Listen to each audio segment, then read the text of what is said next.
I'm going to begin, Dave, asking, this is your first reoccurring role in cinema. I mean, how did you find that experience? Was it quite helpful, kind of just hitting the ground running? It was, it was so helpful, and it was, such a, I don't know, such a luxury for me to have, because like you said, I'd never had it before.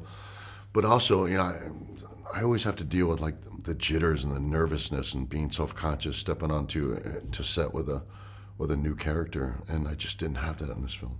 And I realized when I'd done I'd done screen testing with Palm. And so that was the first time I had ever really stepped back into Drax since we left off the first film. And I noticed just how comfortable I was. Nerves were gone. I just was so comfortable and content in this role. So it was, a huge luxury.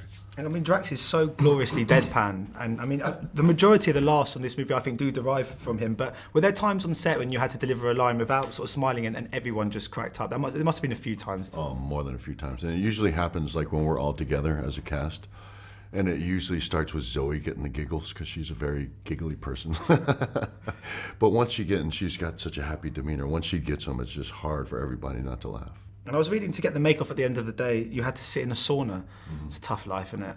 And you would think that's great. At the end of the day, you're getting to sit in the sauna. But you think about this, after a 14-hour day, you may want to sit 10 minutes in the sauna, 15 minutes in the sauna, to just kind of end your day and relax you. I'm in there for like 45 minutes to an hour, like sweating my ass off. It's not, like after about 10, 15 minutes, it's not pleasant anymore. It just becomes awful. And then so I sit in there for about 20 minutes, and then the rest of the team comes in with chemicals and just start to peel this stuff. And it's just disgusting.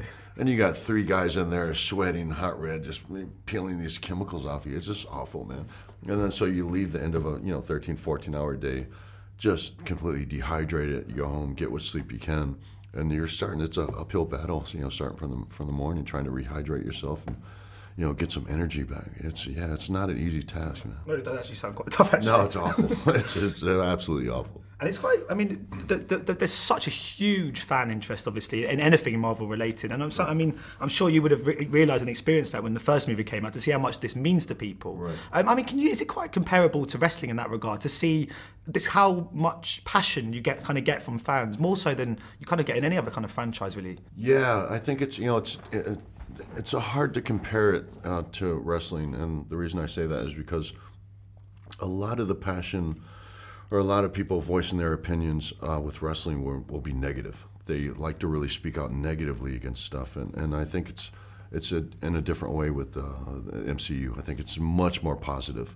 I got a few a few people here and there when I was first up for the role of Drax people just weren't happy with it, because they wanted their beloved Drax played by an actor, and I wasn't really established as an actor at that point.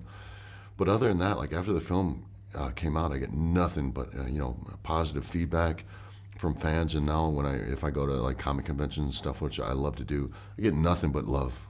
So it's really, they're really passionate, but it's mostly in a very positive way. And in regards to obviously Infinity War, which we're going to see Drax in again, is there one Marvel character you're most excited about seeing him kind of meet and converse with? Easily. I've said for years and years and years, even before we'd actually been announced that we were going to be in the Avengers, was Tony Stark. I mean, it's just a no-brainer. I mean, just with Drax being so kind of deadpan and literal, and Tony Stark being such a sarcastic smartass. I mean, it's just, it makes for good, funny, entertaining scenes. And we do sort of delve in a little bit into Drax's kind of history in this, but I'm still interested to see if Moondragon's going to appear at some stage. I mean, is this something that have you spoken to James about that could perhaps be explored in the third movie? Yeah, we've talked about it. He knows, and he wants to tell this story as well. It's all about whether it fits into the storyline, the whole premise of the film.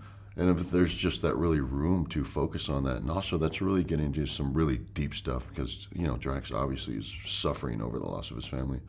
And also he's played with the names a little bit, so I don't know how they would tell that story. I think, if anybody could, it would be him.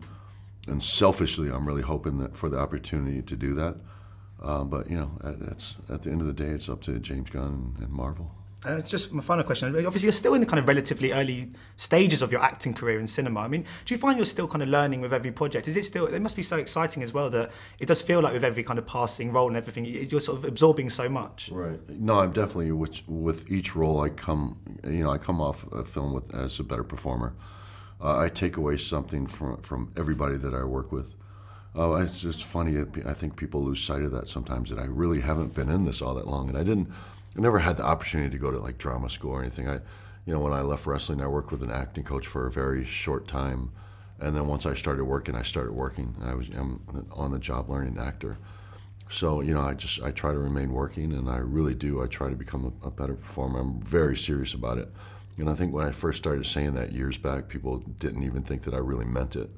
And now, but I think I've proven my point by the roles I've taken and the, smart characters that I've chosen. I didn't go the easy route. I went the hard route. It's the long route.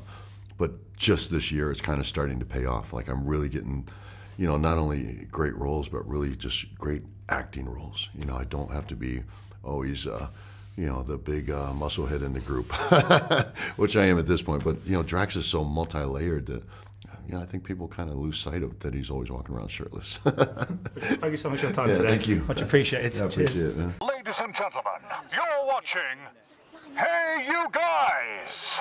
Hey You Guys, huh? Hey, you guys. Is that from the Goonies? It is indeed, yeah. Nice. Hey